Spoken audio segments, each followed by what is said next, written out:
several months ago, yung mga pinapasarado kong mga lumang schools sa Mindanao, sinadya ko yun ng mga political dynasties. Bakit po? Kasi ayaw nilang matuto ang mga bata.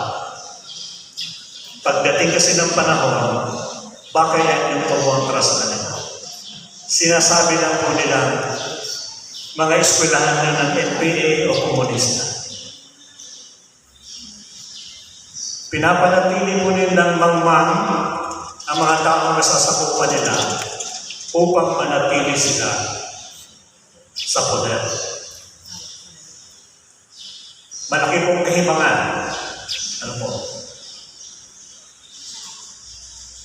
Kaya kung babalikan mo po ito, kamusta na po ang nararamdaman mo ngayon? Malungkot. Kung sa Bicol, makauyang. Pero, ito po baka mabigla kayo. Kailangan natin baguhin.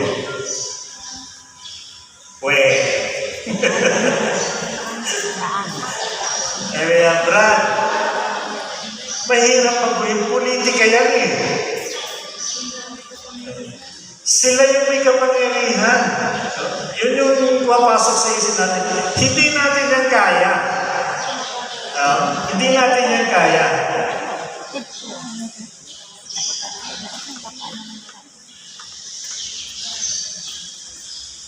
Pero ito po, ang bawat isa po sa atin ngayon na nandito, kasama po ako, meron po pagnanais sa puso natin na magkaroon tayo ng bagong buhay at bagong bansa. Tama? May pangarap tayo na magkaroon ng mas mabuti pagkabuhay sa sarili nating nasyon. Tama? Tama. Ayun. Bicol naman. Yan po, maniwala kayo sa hindi. Yung pong nakapakok sa krus, siya po yung nagtanim sa puso ng bawat isa sa atin. Kasi po, panawagan po yan ng Diyos sa bawat isa sa atin.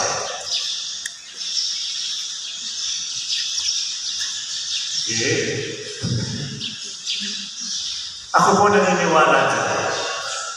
Wala pong ibang pwedeng gumawa niyan na maitanim sa puso ko, kundi yung Diyos. Walang iba. Dahil nanais din ng Diyos yung magandang buhay para sa bawat isa sa atin at para sa kalahatan. Amen?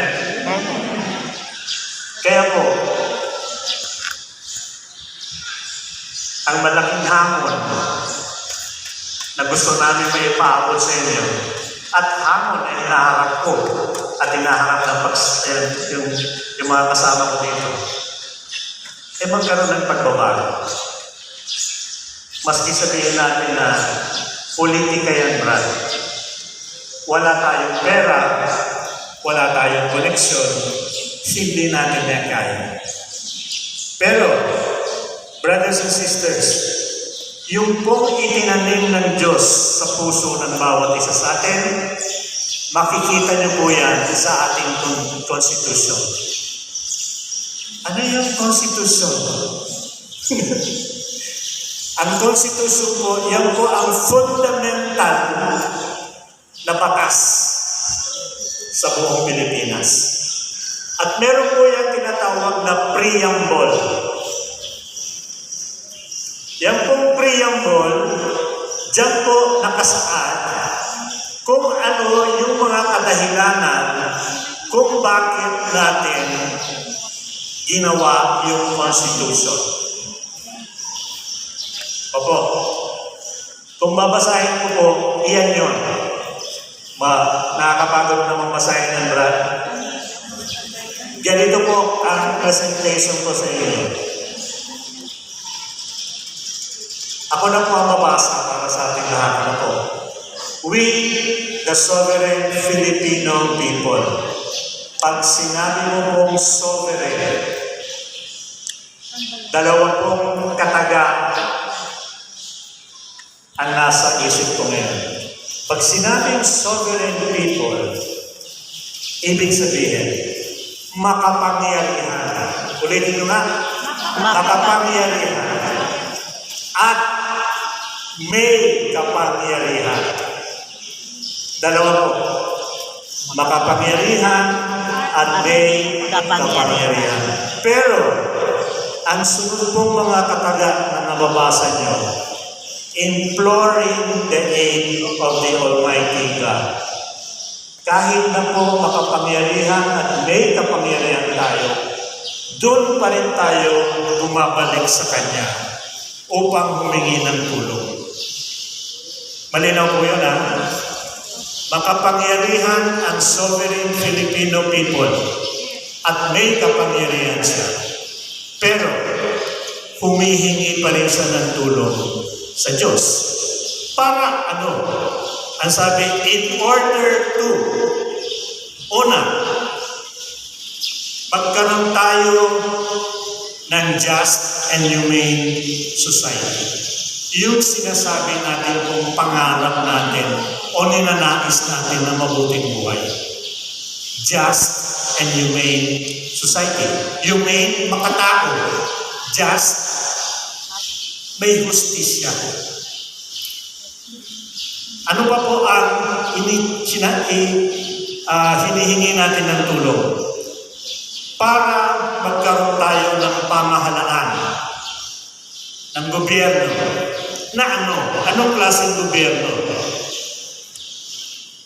Gobyerno o pamahalaan na magdadala ng mga pinapangarap natin para sa ating lahat. Ideals and aspirations ng bawat Pilipino. Iyan dapat yung pamahalaan na hinihingi natin sa Diyos. Okay? Ano pa po?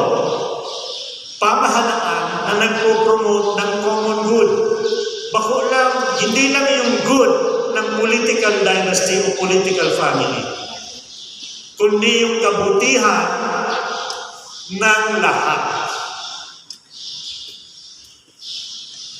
Ulitin ko po, hindi lang po yung kabutihan ng political families or dynasties, kundi yung kabutihan ng lahat na Pilipino. Yan po yung sinasabing common good. Ano pa po? Ano pang klaseng pamahalaan? Ang pamahalaan na aalagaan at patuloy na papalaguin ang patrimony. Ano ho yung patrimony? Ang patrimony po, yan po yung lahat ng natural resources na binigay ng Diyos sa Pilipinas. Kasama po yung West Philippine Sea na sa ngayon pinapakialaman ng China. Lahat po, lahat ng natural resources. Ano pa? Inaasahan na itong pamahalaan na ito ay patuloy niyang babantayan, isisiguro para sa atin at para sa ating posterity. Ano naman yung posterity? Brothers and sisters, pag sinabi natin po posterity, yan po yung mga susunod na sa atin lagi. Mga susunod na henerasyon na iiwanan natin. Hindi na tayo magtatagal lalo-lalo na yung mga parehong senior citizen. Meron tayong dapat na ipapasa. At yung pamahalaan na ninanais natin, haalagaan na yun. Kung ano man yung iiwan natin. Diba? Paano niya dapat, o ano yung pinagbabasihan? Kailangan yung pamahalaan din ay binabantayan na yung mga biyaya ng pagkakaroon natin ng independence. Kasarinlan na po. At ng demokrasya. Inaalagaan niya dapat. Hindi siya yung nagiging diktador.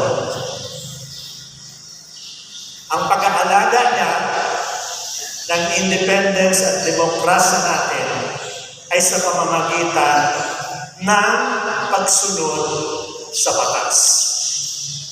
Hindi lang yung mga mamamayan ang dapat sumusunod sa batas. Kailangan, lalo-lalo na, yung mga namumuno at namamahala ng gobyerno sumunod sa batas. Okay po? Ito po, kasama po ito doon sa desire na itiniling ng Diyos sa ating puso.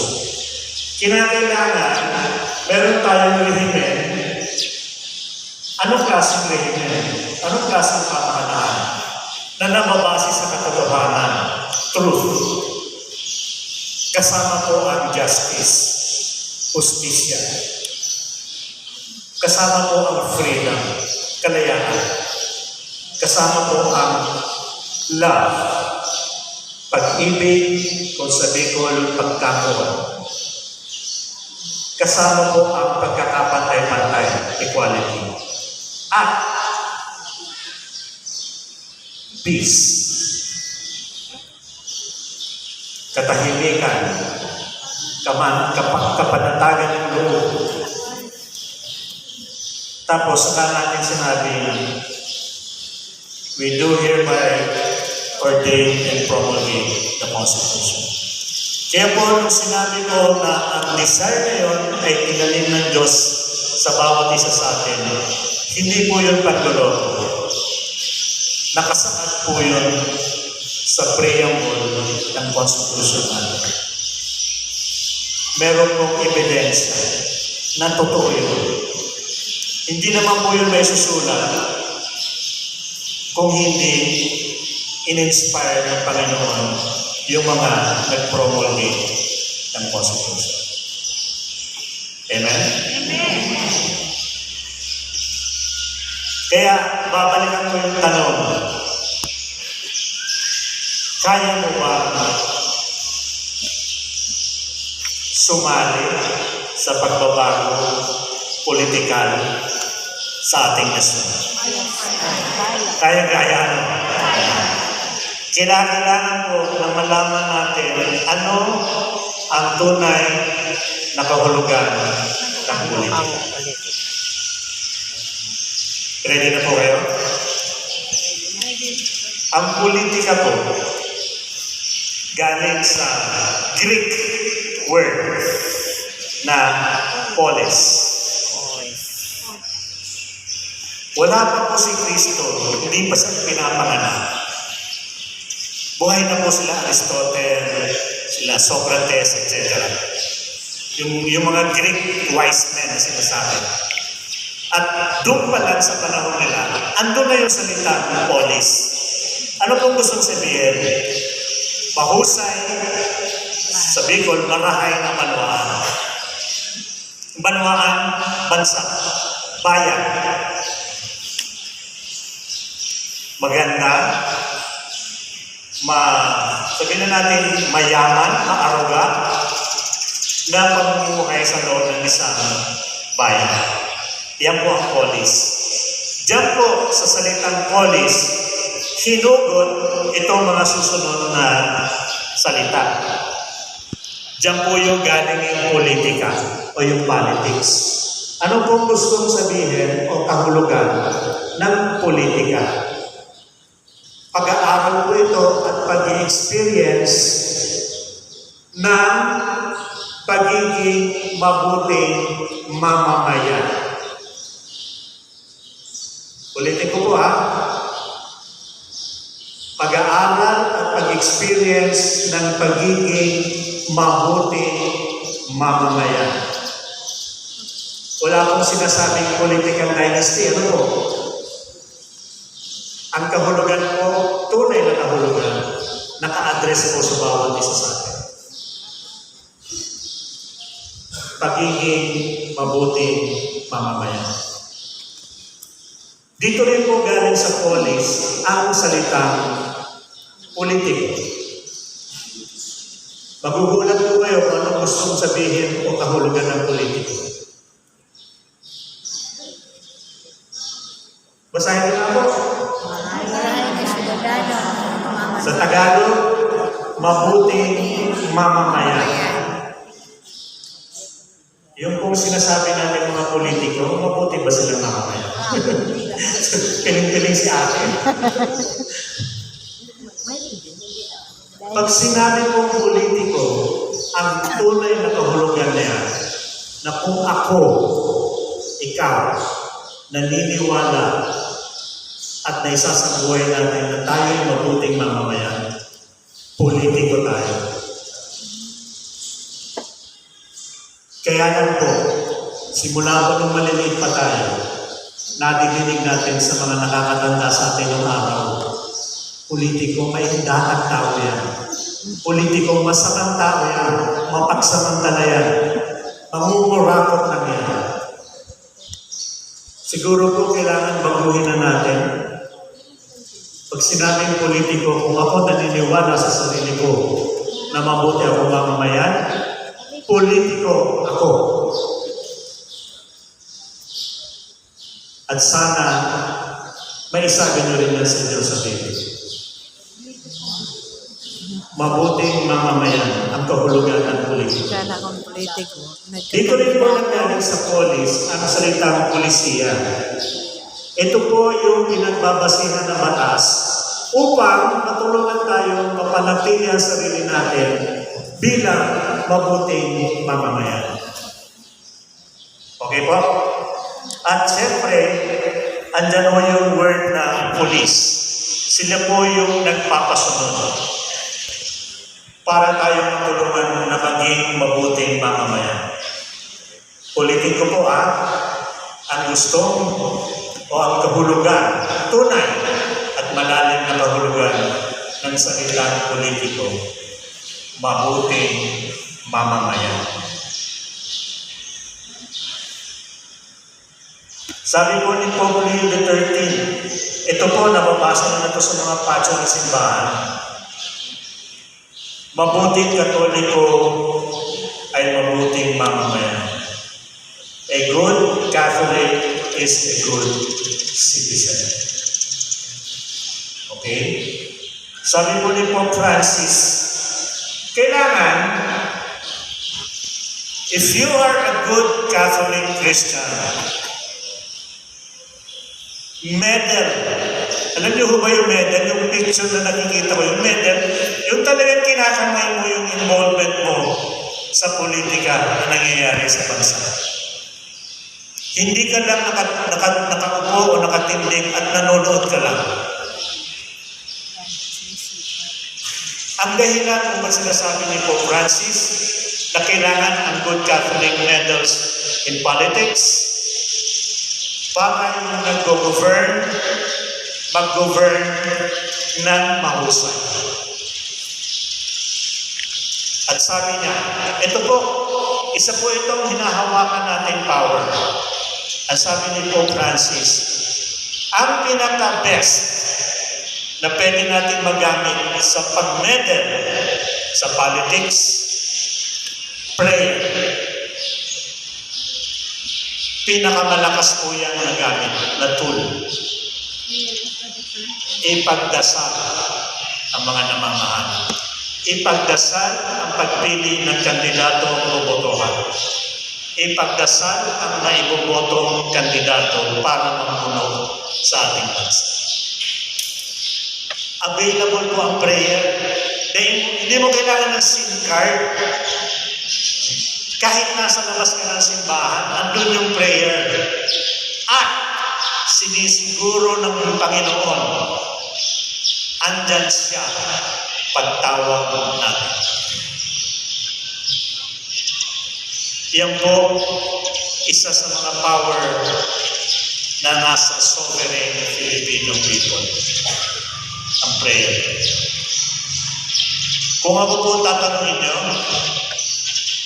ang mabuting Pilipino, mabuting mamamayan. Paano ko nasabi? Siguro na, dinig nyo na before, o maski siguro ngayon, yung Gawad Kalinga.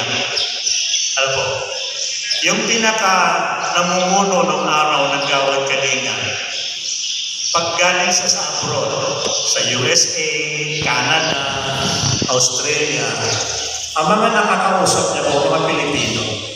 Ano pong dahilan kung ba't siya nag-abroad? Humihingi siya ng tulong para doon sa Gawad Kalinga program. Pagbabalik niya po galing sa pagbisita niya sa iba-ibang lugar. At kwento niya, wala pa daw siyang nalaman o nabalitaan na Pilipino na umaasa sa social welfare. Ano ang gustong sabihin nun?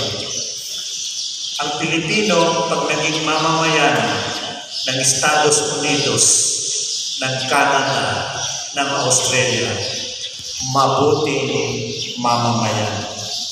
May magandang trabaho, nagbabayad ng taxes, sumusunod sa batas, may magandang bahay, hindi nagugutom. Pero bakit pagdating dito sa Pilipinas,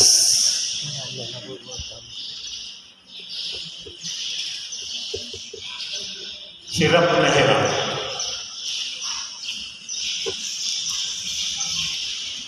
Mabuti pong Pilipino, mabuting mamamayan.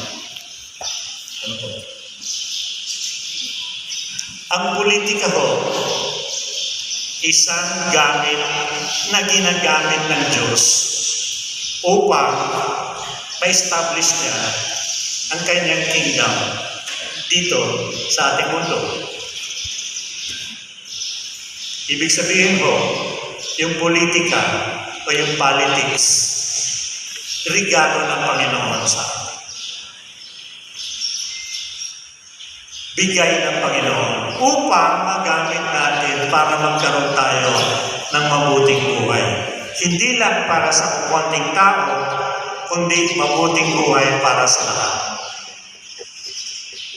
Amen? Amen. At patuloy yan ginagamit ng Diyos. Whether we like it or not. Kahit hindi tayo gumalaw, ginagamit yan ng Diyos. Kung ayaw mo magpagamit, gagamit ang Panginoon ng ibang tao.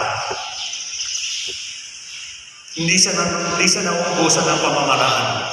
Pero, kung ako tatanungin niyo, mas gusto kong gamitin niya ako. At gusto ko rin gamitin kayong lahat ng Panginoon para mapangyari yung kaharian niya dito sa mundo. Kaya, lahat po tayo politiko. Sabi na, hindi kayo sanayon. Lahat tayo politiko. Kasi lahat tayo mabuting mamamayan. Hindi ho tayo mga kandidato. Hindi ho tayo mayaman. Wala ho tayong political connections. Kaya pag nilapitan ka ng politiko na humihingi ng boto sa'yo, mas politiko ako sa'yo. Dahil mas mabuti akong mamamayan. Kung halimbawa, hindi siya mabuting mamamayan. Lahat ho tayo. Lahat ho tayo. Hindi ho yung mga nagsasabing politiko sila ang nagpapanalo sa mga binobotohan natin. Ang nagpapanalo po noon ang bawat isa sa atin.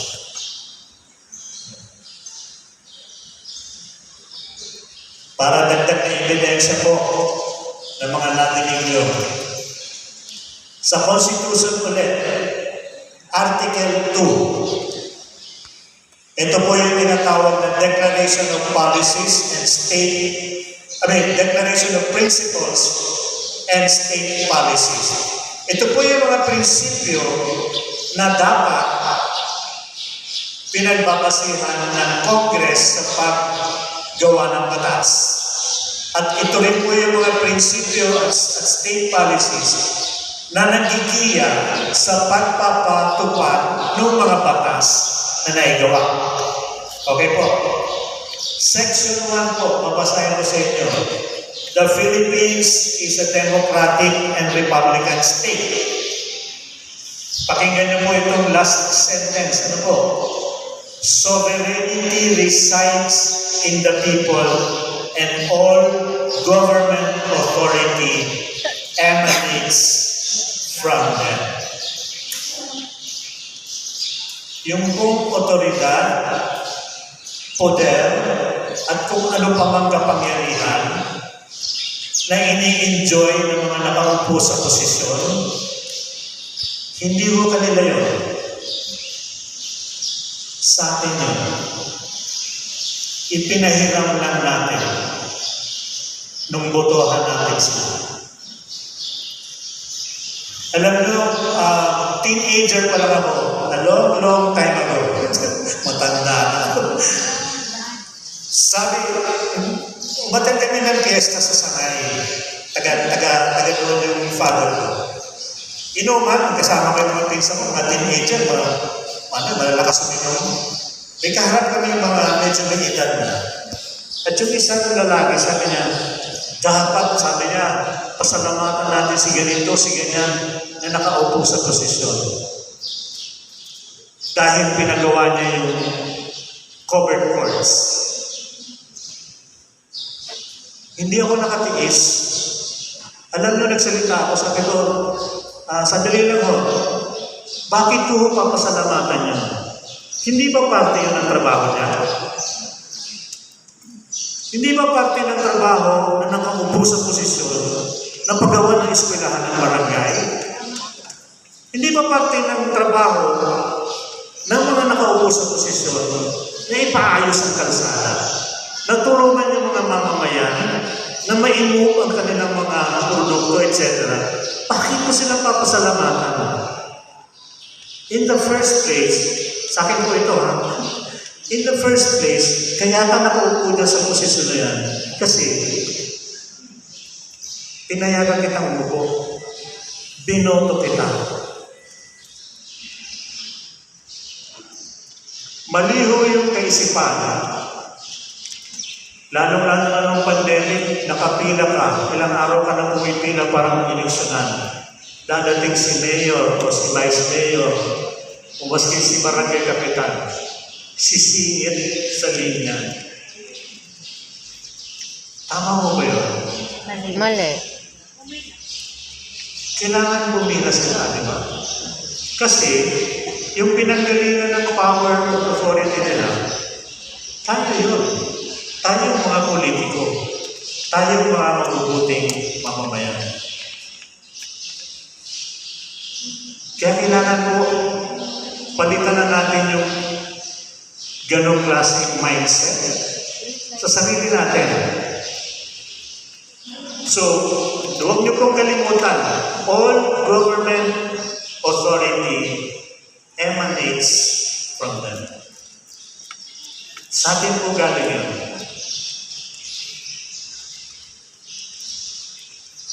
Ang pag-establish po ng kingdom ng Panginoon, pagbabago ng bayan, ng bansa. At ang pagbabago ng ating bayan, magsisimula po sa pagbabago sa sarili.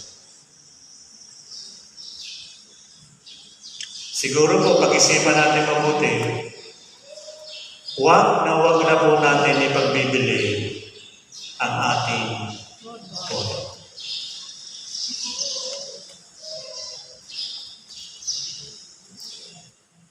Wag na po. Kailangan mo magsimula sa sarili ang pagbabago. Ang pinakamalaki pong challenge sa ating lahat, magkaroon tayong lahat. Walang iwanan ng bagong buhay at bagong bansa. Malaki pong challenge yan. Hindi po yan kaya sa loob ng 10 taon. Pero kailangan simulan. Simulan sa sarili dahil ang pagbabago ng bayan natin ay isang trabaho patuloy na harapin ng bawat isa sa atin at ng mga susunod na henerasyon.